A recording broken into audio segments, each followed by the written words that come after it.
السلام علیکم ورحمۃ اللہ وبرکاتہ۔ تمام ناظرین و سامعین، تمام طلباء و طالبات کو قاری غلام اویس پٹو کی طرف سے اویس قرآن اکیڈمی میں خوش آمدید کہتا ہوں۔ آج ہمارا لیسن نمبر 7 اور متنی قاعدے کا سبق نمبر 3 حرکات، اس کو ہم سمجھنے کی کوشش کریں گے، کیونکہ اکثر اوقات اس کی وجہ سے بہت زیادہ بچوں کی غلطیاں ہوتی ہیں، کیونکہ وہ کنفیوز رہتے ہیں ان کی ادائیگی کے حوالے سے۔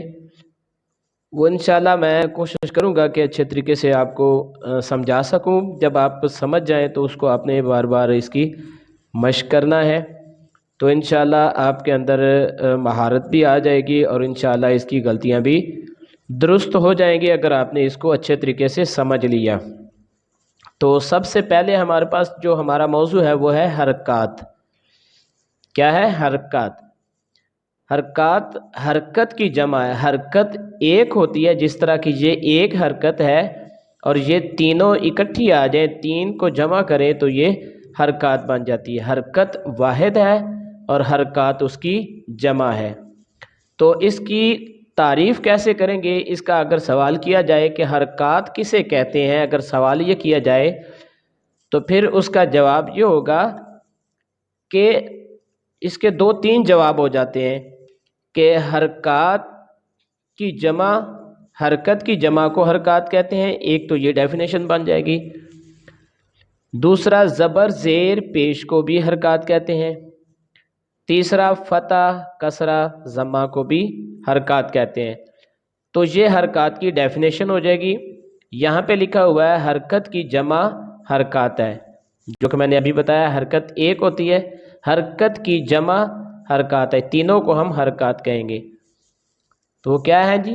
زبر زیر اور پیش کو حرکات کہتے ہیں۔ زبر زیر اور پیش کو حرکات کہتے ہیں۔ اب اگلی چیز ہے حرکات کی پوزیشن کیا ہے۔ اب اگلا سوال اسی لائن کے اندر دیا گیا ہے کہ اس کی پوزیشن کیا ہے، یہ بتایا گیا ہے یہاں پہ۔ کیا پوزیشن ہے کہ زبر اور پیش حرف کے اوپر ہوتی ہے۔ زبر اور پیش کی جو حرکت ہے، زبر اور پیش کی جو حرکت ہے، یہ حرف کے اوپر آتی ہے، آگے جا کے انشاءاللہ ہم دیکھ لیں گے۔ جبکہ زیر، یہ جو زیر کی حرکت ہے، یہ زیر کی جو حرکت ہے یہ حرف کے نیچے ہوتا ہے۔ ٹھیک ہے جی، تو یہ اس کی پوزیشن ہوگی۔ اس کے بعد اگلی جو چیز یہاں پہ بیان کی گئی ہے وہ ہے، یہ اکثر جملہ آپ اساتذہ سے سنیں گے کہ متحرک کسے کہتے ہیں۔ اگر سوال کیا جائے کہ متحرک کسے کہتے ہیں تو اس کا جواب یہ ہوگا کہ جس حرف پر کوئی حرکت ہو اسے متحرک کہتے ہیں، یعنی کہ حرکت والا۔ جس حرف پر کوئی حرکت ہو، یعنی کہ ان تینوں میں سے کوئی حرکت کسی بھی حرف کے اوپر آ جائے گی تو وہ حرف متحرک کہلائے گا۔ یعنی کہ جس حرف پر کوئی حرکت ہو اسے کیا بولیں گے؟ متحرک کہیں گے۔ یہ متحرک کی تعریف ہو جائے گی، متحرک کی ڈیفینیشن بن جائے گی۔ اس کے بعد نیچے لائن میں اس کی آواز بتائی گئی ہے۔ کیا ان تینوں حرکات کی آواز کیا ہوگی؟ کہ زبر منہ اور آواز کھول کر اس کو ادا کریں گے۔ زیر، یہ جو حرکت حرف کے نیچے ہوگی، اس کو آواز نیچے گرا کر ادا کریں گے، یعنی کہ آپ سمجھ لیں کہ اس کو باریک آواز کے ساتھ آپ پڑھیں گے۔ اور پیش، یہ جو حرکت ہے یہ ہونٹوں کو گول کر کے ادا کریں گے۔ جب آپ پڑھیں گے تو ہونٹ گول ہو جائیں گے اور گول آواز کے ساتھ آپ اس کو ادا کریں گے۔ یہ ہوگی اس کی آواز۔ اس کے بعد ہے جی اس کو کیسے ادا کریں گے۔ اب یہ ہے ادائیگی کیسے کریں گے، یہ بتایا گیا ہے کہ حرکات کو بغیر کھینچے، بغیر جھٹکا دیے معروف پڑھیں گے تجوید کے قواعد کے مطابق۔ حرکات کو، یعنی کہ یہ جو حرکات ہیں ان کو بغیر کھینچے، بغیر جھٹکا دیے معروف پڑھیں گے۔ اس کے بعد ہے جی اس کی ایک چیز اس کی یہاں پہ لمبائی کے حوالے سے میں آپ کو وضاحت کر دوں. یہ تو ادائیگی کا انہوں نے یہاں پہ پروسیس بتایا ہے. آگے اس کی سمپل سادہ لفظوں میں اس کی جو لمبائی ہے، اگر پوچھا جائے کہ اس کی لمبائی کیا ہے، ادائیگی کا طریقہ تو ہم نے سیکھ لیا کہ حرکات کو بغیر کھینچے بغیر جھٹکا دیے معروف پڑھیں گے. تو لمبائی کیا ہوگی؟ لمبائی اس کی آدھے الف کے برابر ہوگی. یعنی کہ سادہ لفظوں میں اگر ہم کہیں تو اس کو آپ نے جلدی ادا کرنا ہے، اس کو بہت زیادہ تیزی کے ساتھ نہیں بلکہ جلدی ادا کرنا ہے. وہ آگے ہم سیکھیں گے. اس کے بعد یہ چیزیں سیکھنے کے بعد آپ آگے جو مشق ہے، جو ایکسرسائز ہے، وہ آپ اچھے طریقے سے کر پائیں گے. اگلی چیز بتائی گئی ہے الف اور حمزہ میں جو فرق ہے وہ یہاں پہ بیان کیا گیا ہے. الف اور حمزہ کا جو فرق ہے یہ کلیئر کیا گیا ہے، کیونکہ ہمارے ہاں معروف ہے کہ الف کو حمزہ کو بھی الف پڑھا جاتا ہے. تو یہ یہاں پہ ہم سیکھیں گے کہ الف پر کوئی حرکت یا جزم ہو. الف جو یہ الف ہے اس پر کوئی حرکت آ جائے یا جزم کی علامت آ جائے تو اسے ہم حمزہ کہیں گے، الف نہیں کہیں گے. الف کسے کہیں گے؟ جس پر کوئی حرکت نہ ہو. جس الف پر کوئی حرکت نہ ہو اس کو صرف الف کہیں گے.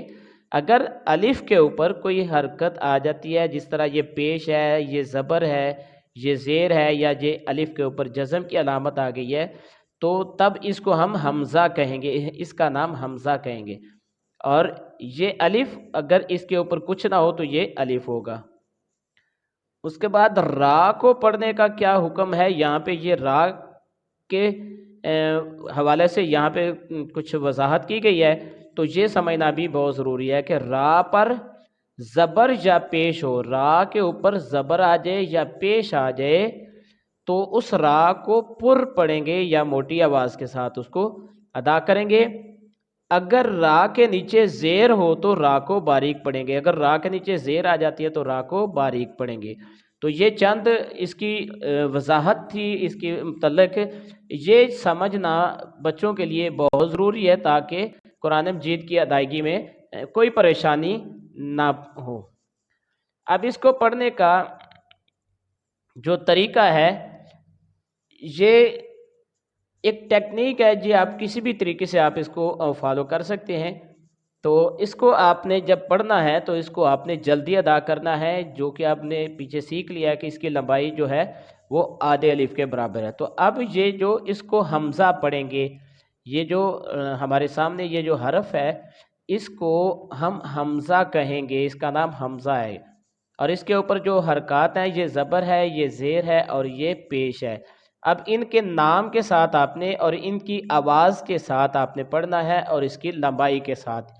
یہ اپنے چیزوں کو اب دھیان رکھنا ہے. یہی پہلے ہم نے حروف تہجی کو علیحدہ علیحدہ پڑھا تھا، اب ان کے اوپر ہم نے حرکات لگا کر پڑھنی ہے. تو یہ تھوڑی سی محنت کر کے آپ اس کو ادا کریں گے. تو چلتے ہیں جی، اس کو پڑھتے ہیں جی. آپ نے میرے ساتھ دہراتے رہنا ہے ساتھ ساتھ تاکہ ادائیگی ہو جائے. تو اس کو پڑھیں گے. اس کو دو طریقے سے آپ پڑھ سکتے ہیں، کیونکہ آپ اگر سادہ لفظوں میں اگر آپ اس کو پڑھنا چاہیں تو ہم اس کو پڑھیں گے. دو طریقے میں آپ کو بتا دیتا ہوں. ایک تو یہ ہے کہ حمزہ زبر آ، ایک تو آپ اس طرح پڑھ سکتے ہیں. دوسرا آپ اس کو، یہ ایک ٹیکنیک ہے، آپ کسی بھی طریقے سے آپ اس کو پڑھ سکتے ہیں، لیکن یہ پڑھنا صحیح آنا چاہیے. جس طرح تجوید کے رول اور قواعد ہیں اس کے مطابق اس کو پڑھنا آنا چاہیے. دوسرا ہے حمزہ زبر آ، یہ طریقہ بھی ٹھیک ہے. ان دونوں میں سے کوئی طریقہ بھی اگر آپ پڑھ رہے ہیں یا پڑھتے ہیں یا پڑھ رہے ہیں تو یہاں جہاں پہ بھی آپ اس طریقے سے پڑھتے ہیں تو جو طریقہ آپ کو آسان لگے آپ اس طریقے سے آپ اس کو ادا کر سکتے ہیں. تو ہم اس کو سادہ طریقے سے ہم پڑھتے ہیں تاکہ آسانی کے ساتھ بچوں کو سمجھ آ جائے. تو ہم پڑھیں گے حمزہ زبر آ، حمزہ زیر ای، حمزہ پیش او، با زبر با، با زیر بی، با پیش بو، تا زبر تا، تا زیر تی، تا پیش تو. بس اس کی لمبائی اور اس کی آوازیں صحیح آپ کی ہونی چاہیے. باقی حرف آپ کا دونوں طریقوں سے آپ اگر پڑھنا چاہیں تو ٹھیک ہے. تا زبر تا، تا زیر تی، تا پیش تو، سا زبر سا، سا زیر سی، سا پیش سو،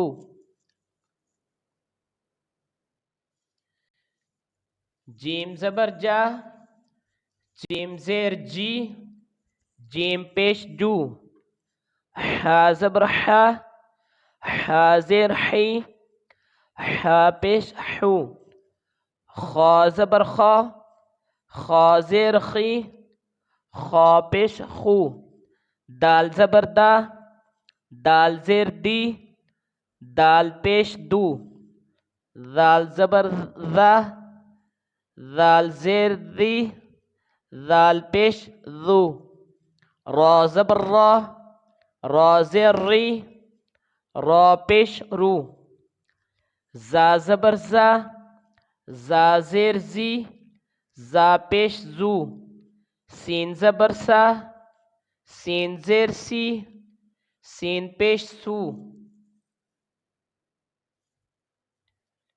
شین زبر شا، شین زیر شی، شین پیش شو، صاد زبر صو، صاد زیر صوی، صاد پیش سو، ضاد زبر ضا، ضاد زیر ضوی، ضاد پیش دو، طا زبر طا، طا زیر طوی، طا پیش طو، ظا زبر ظا، ظا زیر ظوی، ظا پیش ظو، عین زبر ع، عین زیر عی، عین پیش عو، غین زبر غا، غین زیر غی، غین پیش غو، فا زبر فا، فا زیر فی، فا پیش فو، قاف زبر قا، قاف زیر قی، قاف پیش قو، کاف زبر کا، کاف زیر کی، کاف پیش کو، لام زبر لا، لام زیر لی، لام پیش لو، میم زبر ما، میم زیر می، میم پیش مو،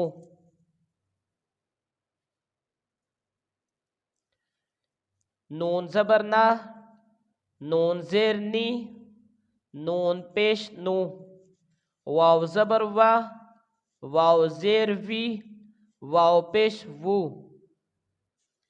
ہا زبر ہا، ہا زیر ہی، ہا پیش ہو، حمزہ زبر آ، حمزہ زیر ای، حمزہ پیش او، یا زبر یا، یا زیر یی، یا پیش یو۔ تو یہ ہماری حروف تہجی کے ساتھ یہ ہماری مشق تھی، جو زبر زیر پیش کے ساتھ ہم نے اکٹھا ہم نے اس کو پڑھنے کی کوشش کی۔